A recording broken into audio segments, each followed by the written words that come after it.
Silver price alert, the enormous bull run nobody is talking about. Right now, silver is moving. Not the way the headlines are covering it, not the way the analysts on television are explaining it. Something much bigger, much quieter, is building beneath the surface. The last time silver behaved exactly like this, investors who weren't paying attention lost a generational opportunity. And the investors who were paying attention, they didn't just protect their wealth, they multiplied it. So ask yourself one question: which side of that story do you want to be on? Because what we're about to show you in this video, the data, the patterns, the forces already in motion, most people will never see this coming until it's already too late, where serious money meets serious analysis. Now, before we go any further, if you haven't subscribed to this channel yet, think of it this way.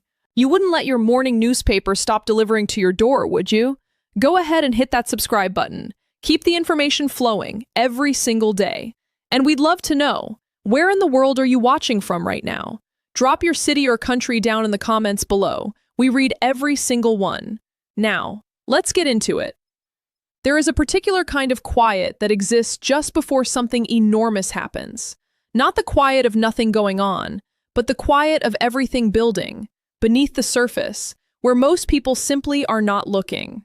Right now, silver is in that kind of quiet, and for the investor who understands what that silence actually means, this moment is not something to ignore. This is something to study very carefully. For the past several weeks, silver has been moving sideways. To the casual observer, that looks like nothing. It looks like a market that has lost its energy. It looks like a commodity that has run out of story. But experienced analysts who have spent years studying silver's behavior know something that the casual observer does not. Silver does not announce itself before it moves. It never has. Every single major rally in silver's modern history was preceded by exactly this kind of quiet. A long, frustrating, sideways grind. A period where retail investors walked away. A period where the headlines moved on to something more exciting. A period where the average person completely forgot that silver existed. And then, without warning, silver moved. Not slightly, not gradually, violently, powerfully, and fast. The investors who were already positioned watched their patience turn into profit. The investors who were waiting for a signal that was loud enough to make the evening news, they missed it entirely. This pattern is not a coincidence. It is not luck. It is the direct result of how silver actually functions as an asset. Silver is unique in the financial world because it exists in two completely separate realities at the same time. It is an industrial metal, and it is a monetary metal. It serves factories and it serves vaults. It is consumed in solar panels, electronics, and medical equipment. And at the same time, it is held by central banks, serious investors, and financially aware households as a store of value. This dual identity creates something very specific in the price chart. Institutions and large-scale buyers do not purchase silver loudly. They accumulate quietly. They build their positions slowly, deliberately, and without drawing attention. Because the moment the market senses large institutional buying in silver, the price moves before they finish buying. So they are patient. And while they are patient, the price appears to do nothing. That is precisely what is happening right now. There is also a second reason for the silence, and this one is perhaps more important for the business community to understand. Mainstream financial media does not cover silver the way it covers gold. This is not accidental. Gold is the metal of central banks, of government reserves, of the largest institutional funds in the world. When gold moves, the biggest players in finance are directly affected, so the media covers it. Silver is different. Silver's market is smaller, silver's price is lower, and silver's movements, while historically more dramatic in percentage terms than gold, do not carry the same immediate headline weight. This creates a very specific information gap. By the time silver's bull run becomes obvious enough to appear in financial headlines, the early stage of that run is already over. The investors who read about it in the news are not the investors who benefited from it. They are the investors who provided the exit liquidity for the investors who positioned early. This is not a theory. This is the documented history of every major silver rally in the last 50 years. Now consider the current moment with clear eyes. Silver sold off hard over the past several weeks. It dropped to levels that triggered genuine fear in the retail market. Weak hands sold. Impatient investors walked away. The sentiment data turned deeply negative. And then, something shifted. The sell-off did not continue. Instead, silver found a floor. It stopped falling.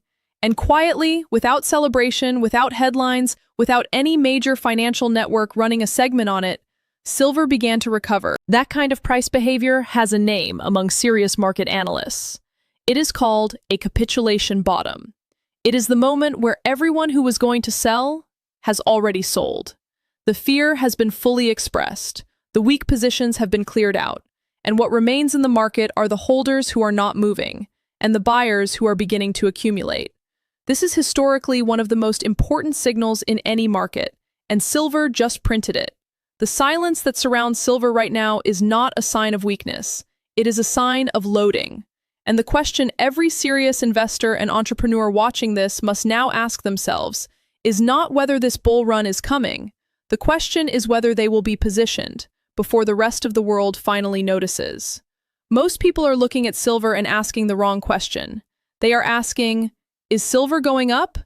But the smarter question, the question that serious investors and analysts are asking right now, is this: what is about to push silver up? And why is it bigger than almost anyone realizes? Because here is the truth that the financial headlines are not connecting for their audiences. The forces that drive silver to its most explosive price levels are not born inside the silver market. They are born outside of it, in government buildings, in central bank boardrooms, in energy markets, in the quiet arithmetic of debt that has grown too large to be ignored. And right now, every single one of those forces is active, simultaneously. Begin with the Federal Reserve, because this is where the story of 2026 truly starts. For months, markets have been expecting interest rate cuts. The narrative was simple: inflation would cool, the Fed would respond, rates would come down, and money would flow back into risk assets. That narrative is now breaking down in real time.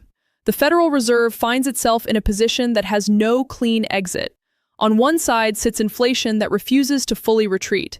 Energy markets remain disrupted. Supply chains have not fully normalized. The cost of everyday goods continues to press upward on ordinary households. The data is not cooperating with the story the market wanted to believe. On the other side sits a stock market and a financial system that has grown deeply dependent on the assumption of lower rates. The moment the Fed signals that cuts are not coming, markets react, and not calmly. So the Fed is paralyzed. It cannot cut without risking an inflation resurgence. It cannot hold without increasing pressure on an already strained financial system.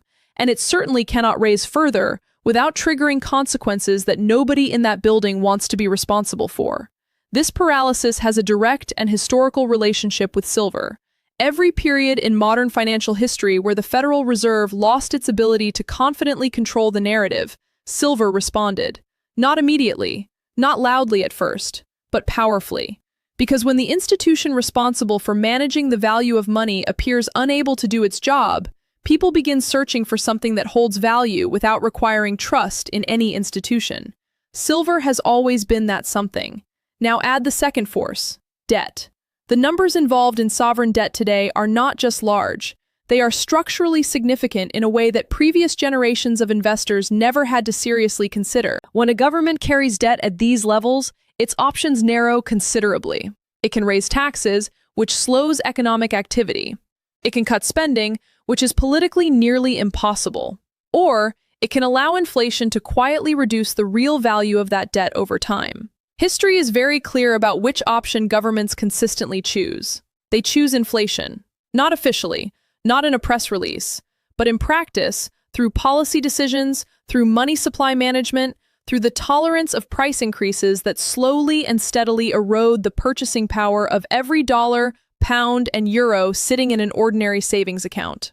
For the business community watching this, that erosion is not abstract. It is the rising cost of inputs. It is the shrinking margin. It is the employee asking for a raise because their grocery bill has changed. It is real. It is already here, and it is not finished. Silver, throughout every historical episode of sustained inflation and debt monetization, has functioned as one of the most reliable stores of purchasing power available to private individuals and institutions alike. The smart money understands this, and the smart money is already moving. But there is a third force, and this one is perhaps the most underappreciated of all. Industrial demand for silver is not slowing down. It is accelerating. The global push towards solar energy, electric vehicles, advanced electronics, and medical technology has created a category of silver demand that simply did not exist at this scale 20 years ago. Silver is not optional in these technologies. It cannot be substituted cheaply or easily. It is embedded in the physical infrastructure of the modern economy's future. At the same time, silver mine supply is not keeping pace. New silver discoveries are declining, existing mines are aging. The capital investment required to bring new supply online takes years, sometimes decades. So here is the collision that analysts are now watching form in slow motion. Investment demand rising because of Fed paralysis, inflation, and debt. Industrial demand rising because of technology and energy transition. Supply, essentially flat. These three forces are not predictions about the future. They are conditions that exist right now. And when three separate demand pressures converge on a market with constrained supply, the historical outcome is not complicated. The price moves, significantly, rapidly, and in a way that leaves unprepared investors watching from the outside, wishing they had simply paid attention a little earlier. Every bull run in history has a map, a set of coordinates, a series of signals, a sequence of events that, when studied carefully after the fact, appear almost obvious. The frustrating truth is that these maps are always visible before the run happens. The data is always there. The signals are always present. The pattern is always forming in plain sight. The problem is never the map. The problem is that almost nobody is looking at it. Right now, silver has a map, and the coordinates on that map are pointing in one very clear direction. Start with what happened just days ago. Silver experienced a sharp, aggressive sell-off. Price dropped to levels that felt alarming to anyone watching their portfolio in real time.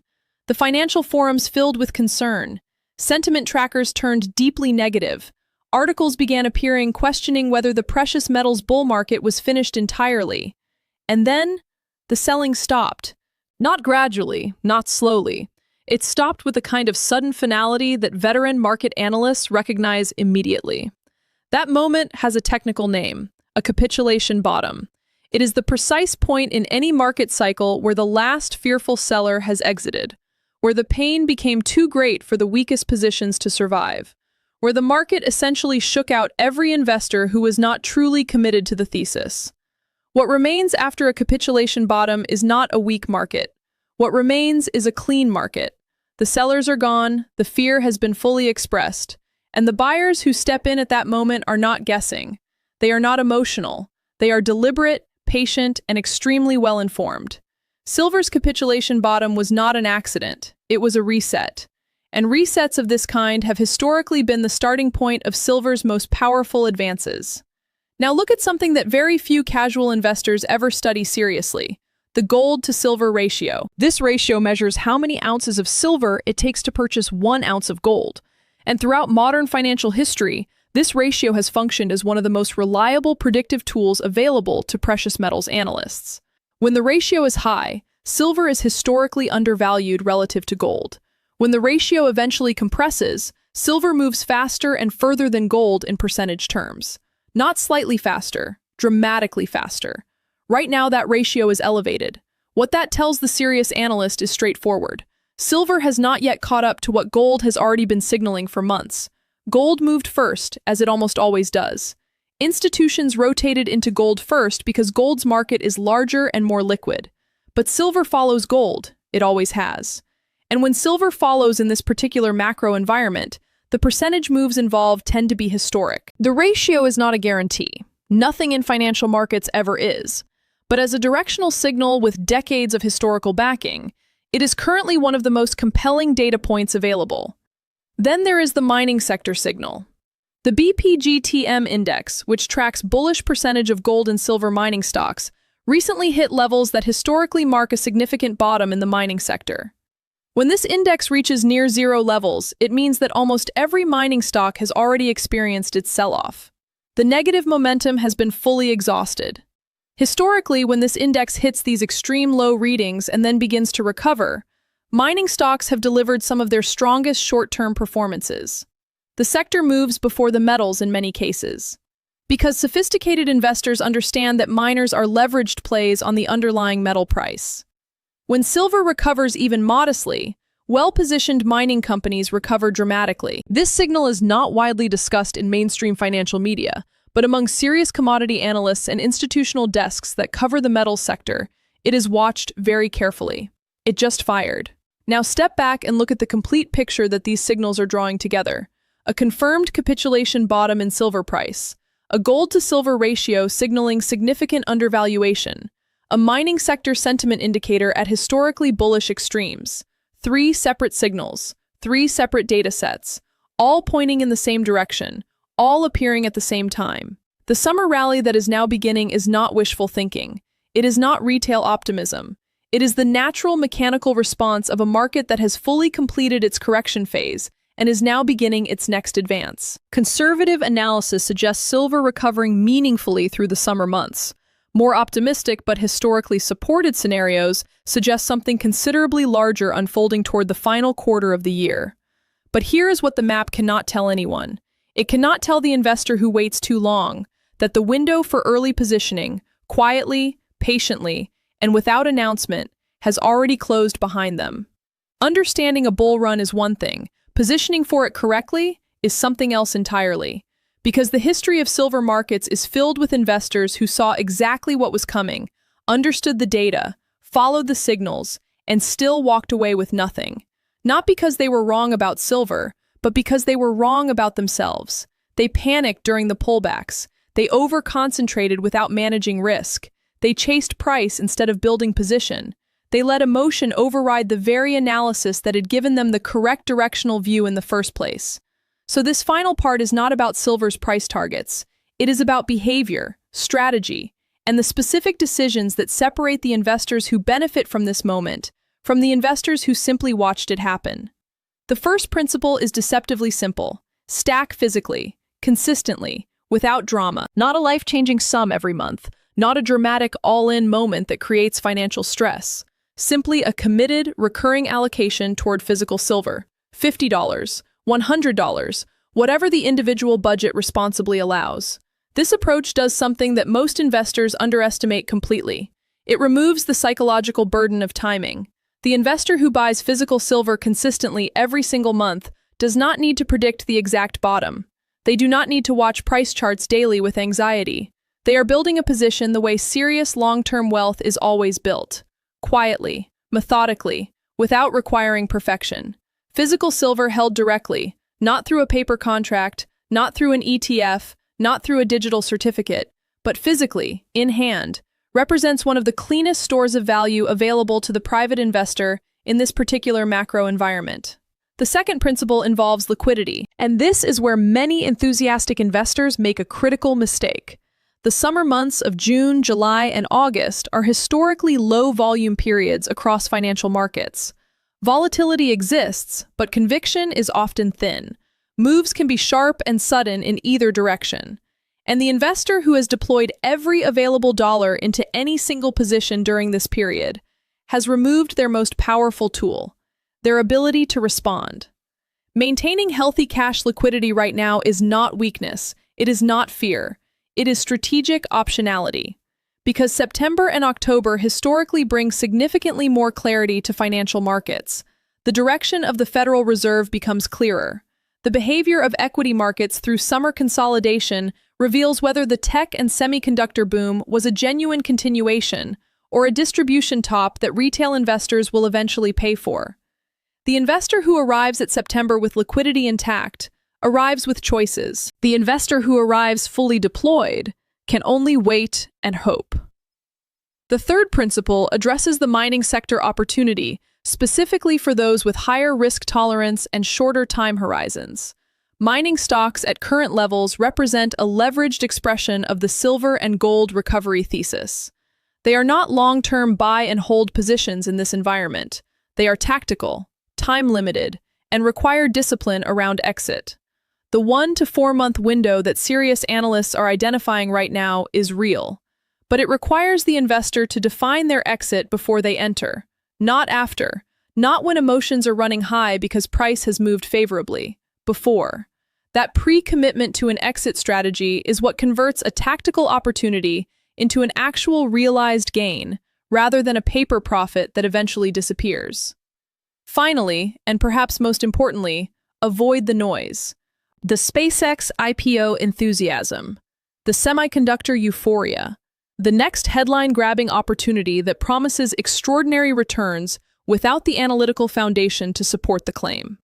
These moments are not opportunities for the serious investor. They are tests. And the investor who fails that test, by chasing what is already loud, already priced, and already crowded, consistently finds themselves on the wrong side of the trade. The enormous bull run in silver that nobody is talking about is not going to announce itself politely. It is not going to wait for everyone to feel comfortable. It is not going to appear first on the evening news, or trend on social media, or become the obvious consensus trade before it has already moved. The investors who benefit from what is building in silver right now are the ones making quiet, disciplined, informed decisions today.